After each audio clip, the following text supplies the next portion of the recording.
Hi, everybody. It's Hal Rains, and I'm here with Eileen Imperatrice for Artful TV. And our guest today is La Rosa. Hello. Okay, so Eileen's done some really great work. Her portraiture is always spectacular. And again, this time she has really knocked herself out. So take a look. Eileen, take it away.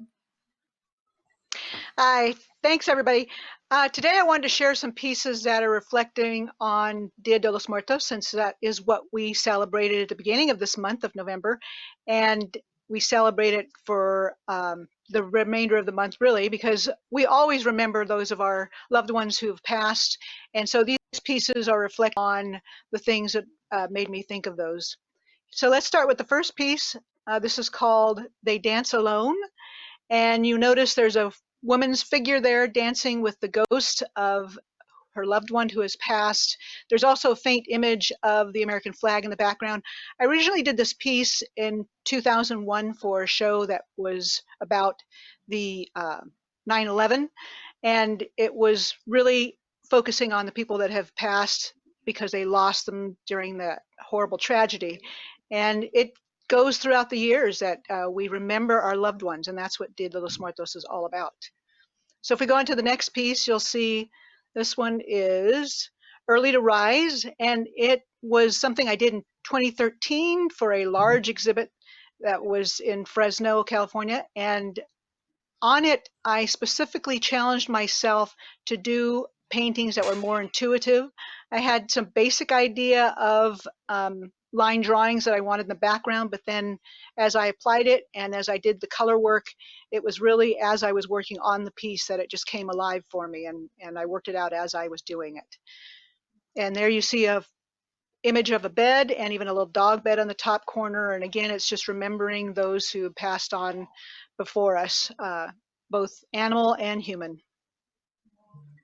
The next piece we see is called Moments, and it's all about capturing the moments of our lives, the memories that we have for different things that either make up who we are as a person or those who we love and the things that we remember about them. And so each of these little pockets of fabrics that I've actually sewn to the canvas that's painted with acrylic, the individual little pockets have images that I'd cut out from magazines, from catalogs and things.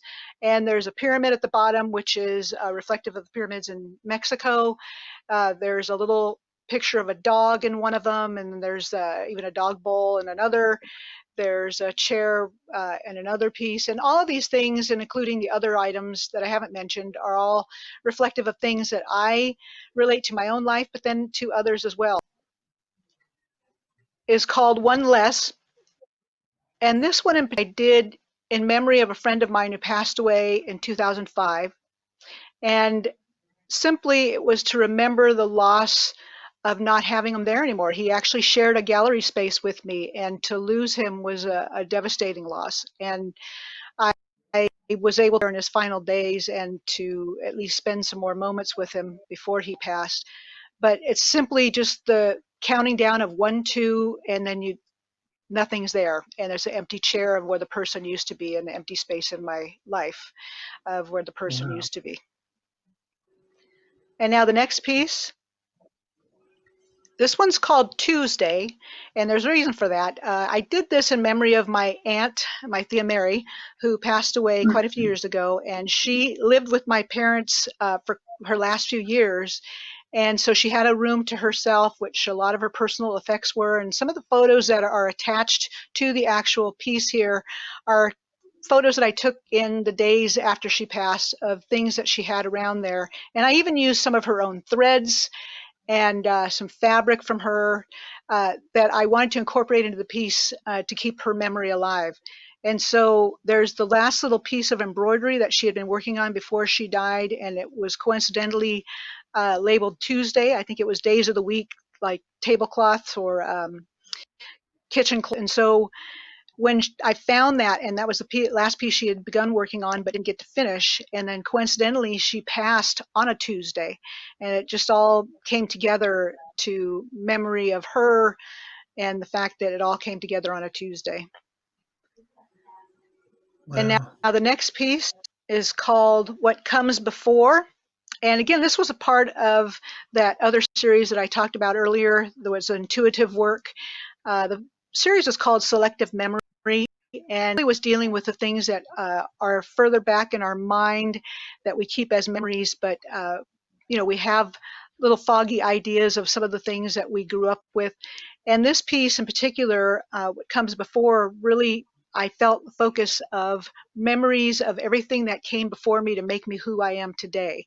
And so it's my ancestors, my experiences, the experiences of all the people that I've known and loved that have shaped who I am as a human being. And so there's a figure in there that you can barely see. It's in the back. And then there's layers of oil paint of different varying degrees of tints of browns and a little bit of oranges and pinks. And it's really just the back and forth motion in our mind of memories that we have and things that come up to us at different in our lives. And now I think the final piece is, yes, where do we go from here? And this was a piece of mine that I was very happy to have included in the Dia de los Muertos show at Arte Americas a couple of years ago. And it obviously is some wings that I have spread out over 2 canvases. And in between is suspended a piece of vellum that is tied together to the canvas with thread. And the little imagery of the wings continue on that. I really enjoy having this piece because when it shows in a gallery, the air conditioning that usually is on in any room tends to make it come alive. It moves the paperwork in between, and it really becomes a different experience when you see it live. But for each of these pieces, it was always about the memory of those who've come before us and keeping that memory alive. There's the 3 deaths that we talk about in Dia de los Muertos, where when a person first dies, that's their first death.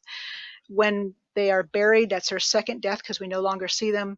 And then the third death is if we no longer speak of them. So hopefully, and the idea behind Dia de los Muertos is that you will always keep them alive and you keep speaking of them and you remember their stories and you tell it to other people, and that's how you keep them alive forever in your hearts and in your minds. So Wow. that's the pieces that I chose to show today because they just really, again, come back to the idea of Dia de los Muertos and memories of everything that came before us and how grateful we are as human beings to have that.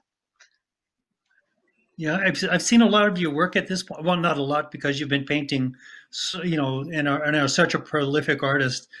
But that particular piece with the wings on it, I think that that's probably my favorite of all of the works that you've shared because of the layering. There's the context of all the layering and the colors with the reds and the yellows, and then you have the beautiful matte white that kind of makes it cloudy. That gosh, Yes. that piece really moves me. So, Well, thank you. and I I really love love to work with yeah, layers. Yeah. Thank you. yeah, So now we should beautiful. be looking at some of your work. And I know you have a video to share today of some new pottery that you've put together. So let's take a look at that. Okay, thank you. Well, this particular piece that I'm working on today, it's going to look like a sales thing for a bunch of tools, but it's really not. It's just if you've been following Artful TV, you've seen me work with different tools, and so I wanted to kind of take that to an extreme, where realistically you could do most of the work I do with this particular piece with a chopstick or a barbecue skewer or even a spoon. So when you're looking at the work that I do, don't think you have to have everything because you don't. You can simplify. So that being said, let's just go ahead and take a look. Okay, so it's a Christmas plate. I did, get away from Dia de los Muertos. But so basically, I figured that people might want to make a Christmas plate or whatever, a gift, So as I usually do, I start with underglaze after I throw a piece. And it's just the typical green. And I did make this little brush using part of a whisk broom, and I used some wire ties to put it all together. Then taped it up so it wouldn't hurt my hand. So as you're seeing right there, I've done the work. And every guy likes a torch. I mean, ladies do too, but Man, it's fun to be a potter and have a torch. Woo-hoo. So that's why I've got a torch there. So, and this is just some slip, just plain old gloppy clay that I put there and just add to the layers. So, and much like Eileen, where she does her gorgeous paintings with paint and oil and acrylic, I do mine with clay, obviously. So it looks a little messy at this point, and at this point, I'm just using a sponge to clean up some of the gloppy slip that got around the edges. And again, yay, torch! Woo! So again, just drying it off. If you have too many layers, it will collapse, and that's not what you want to do when you're putting together a piece. Okay, so this little tool is a Kemper tool. And again, you could just use a barbecue skewer or a little sharp knife. But, after you've been doing pottery for a while, you start collecting tools and go to a workshop and it's like, oh, I think I need that. Now, this is a diamond tool and that's a bison. So they just basically cut different ways. So that one I'm using at this point makes really great looking leaves or branches. And you can see lots and lots of details there. So it looks a little odd at this point, but I basically have sketched it out and then start pulling leaves. And then I join them together so it becomes a garland. Oh, more torching. Yay. You can see the sparking, and basically that's little chunks of clay that are blowing up when they get too dry. And you don't want to do that too much because it'll cause a split, but there you go. Now this is a sgraffito tool. So you see me basically pulling out extending the leaves so you get some pointy ends there. And at this point, I use a metal rib just to kind of lay the edges down because when you use those tools to pull leaves out of the clay, sometimes it'll cause them to stick up and it becomes pretty sharp. So even then, okay, so again, I'm cleaning up the edge because it's just something you have to do. I do like to sand my work off when it comes out of the bisque kiln, but I don't always. Okay, so using the same old brush and some red underglaze because I want it to show up against the green and to be on top of the sloppy stuff. Okay, so you can now at this point start to see the green and the red and also the porcelain. And that's a melon baller of all things, okay? And the melon baller I'm going to use for a couple different things. Basically, you could look at it as a Christmas ball, or it could be holly, which is kind of how I'm thinking about it. And the little tool you just saw was basically to make like a little dimple. That tool looks familiar, right? And I use that quite a lot when I do pottery. So you can use it for so many things. It's just a very useful tool. So, and you can see the Parkinson's, shows up, but it's not a big deal at this point. It's just part of life. Okay, now this one is this little, again, and this is a bison tool, but you can use Kemper tools. You don't need to have the expensive stuff. And even screwdrivers work really well for this kind of thing. Or a can opener, the old school can openers. Oh, you can do some wonderful things with can openers. So this is a wiggle wire, and basically I am cutting through the edges of it. And really what I wanted to do was stay just chunking out little bits of red. And so that's what I'm doing, just going around to give the edge of it kind of a more decorative look. Pardon me. And then there's the white that I use to go around the edges and basically to brighten it up.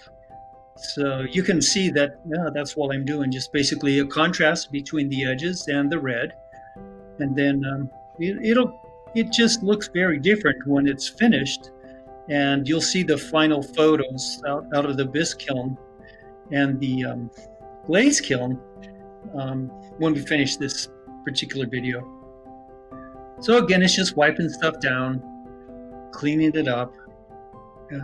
Again, you don't have to use this many procedures. I could have done this easily with, fewer steps, but I like the details that this piece came out with when it was finished. So, And there we go. And while I'm still thinking about this, remember, guys, you can get a hold of me on my Facebook account. It's Hal Rains number 9, and this is just a list of tools. You can also email me at halrains@sbcglobal.net, and I'll be glad to help you kind of walk through this together. So, and we're almost finished with this. Okay, so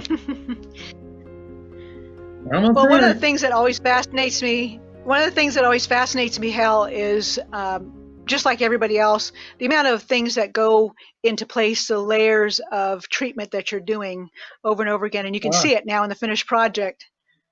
It's just right. amazing. All of Well, those thank you. steps, all those steps Well, come together and make a beautiful product.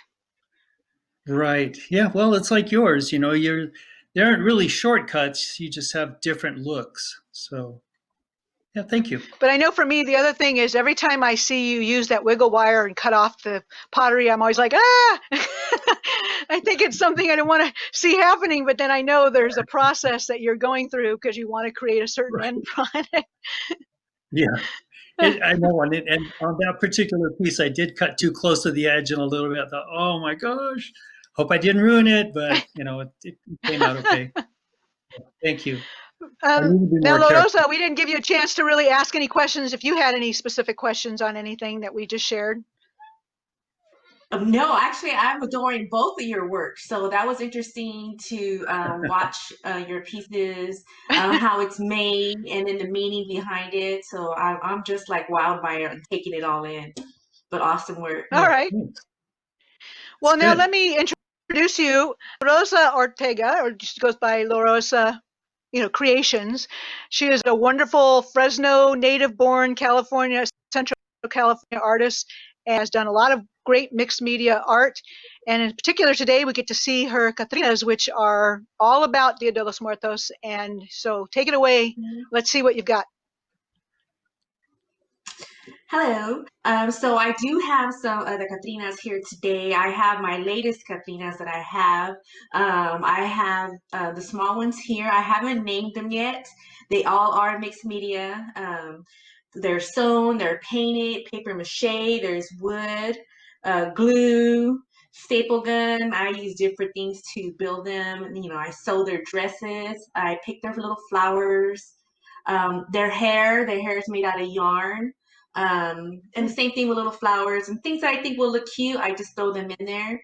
And I have my 4-foot Catrinas that are back here, and they have jewels on their faces, and they have earrings on. And I gave them a glamour look. I wanted these women to be different. So I gave them a little bit of a curl as well on their hairline. And I really enjoyed how the rhinestones on their ears look like earrings, because I want them to be girly. They needed to be Right. glamorous. And of course, with the boa, gave them the wow. So I really, really enjoyed it. But it was really, really Let's fun see some of your making this photos. new collection. Yeah, that's great. Well, let's see some of your photos so you can talk us through your process. Okay, so that's one of my smaller ones. She's about 25 inches tall, and the one in the back, she's about 18 inches tall. And I made those kind of at the same time. I made like the two 4-foot Catrinas. I made these two together. Wow, they're beautiful. Thank you so much. And then I also did something different with these two, and then I went ahead and did it with the bigger Catrinas. I gave them eyes and eyelashes. So I did use Those are Swarovski crystals fantastic. for, yes, thank you. I did Yeah. use Swarovski crystals for around their eyes and the heart that's on her forehead. So the dolls do have Swarovski crystals on them, the two smaller ones. And this is how they started. So I love Home Depot, and I love going to Michael's. So of course, I buy the dowels, and then I buy the pedestals that I want, and then I either screw them in there or glue them, and then I build from there. Their chest there, I make it out of it's like a thin cardboard. It's flexible, and their arms are made out of wire, the hanging wire. I use that to hang shows as well, and so I use that for my Catrinas. and I just paper mache it from there, and then their heads there are made out of full paper mache. So I just had to mold it to make it fit on Oh, wow. on that body type there. And that's like I would say almost midway to the process. I've already gave them their first coat. I'm sorry, their first coat of painting. I started to have the concept going on for their outfits, and I took it from there. Ready for the next one? There you go. Yes. Yay! Okay, so these are the glamour gals here. They are 4 foot tall Catrinas. They're mermaid shaped style dresses with the boa. I wanted them to be glamorous. And again, they have the rhinestones around their eyes, and they have earrings, and they have the curls from their hair. I did also make their hat. Their hat is about 30 inches wide. And I also put flowers and feathers to put on there along with the ruffle at the edges. So Gosh, I love Wow. very them. excited. I was very excited to make these women. And the same thing, they have Gosh. their eyes and the lashes. And yes, this is how they looked before I got them all painted and dolled up. This is the paper mache and my last coat of paper mache before I think I primed them right there.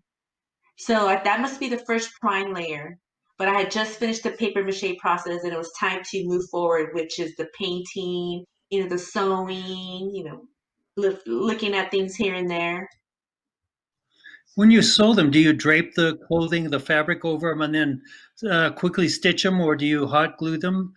Fabric glue. You know How what? do you do that? I do both. I use a sewing machine, I hand sew, and I use a hot glue. So it depends Or, on the Athena's body type. Like for instance, this one here. Um, her head's bigger than her frame, so I had to make something that it was not going to go over her head. So I literally made it from the front to back and then stitched some of it together. I sewed the sewing machine to give it some shape, but I actually had to right. sew the two together on the Catrinas to fit them, I to fit their. see. And then when you put the mermaid around the bottom, right? I gotcha. Yeah, Okay. so Okay. yeah, so once I got the top part done and it goes down, and then I built the mermaid part, the basically the tail part of the dress, the bottom. Mhm. I made that separately. So I did use a sewing machine, and I put that together on there for their. So both of them have the mermaid style dress, and then the back of the dress, I did lower the back. I wanted it to be different, so it's showing their backbones. You can't really see it too much That's when they great. wear the boa, but it does show. It looks different. I thought it was sexy. Yeah. Yeah. Well, the I like Catrinas their are big always supposed to balloon. be, the Fabulous. Catrinas are always supposed to be the women dressed to the nines. So, I mean, the Yes. whole fabric, the luxuriousness of the fabric is perfect for that. Yes. Wow. Yes. Yes. And this is the front view of the girls of the 4 foot Catrinas. But yeah, I really enjoyed making their dresses. It was so fun making them. And my mom really wanted a red one too, and I wanted a red one. So I'm like, yeah. So my mom like helped motivate me on making the red one Ah, too.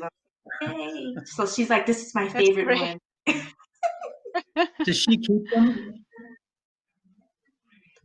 Did she All keep right. your So, red one, or do you get to keep them? no, I have it still.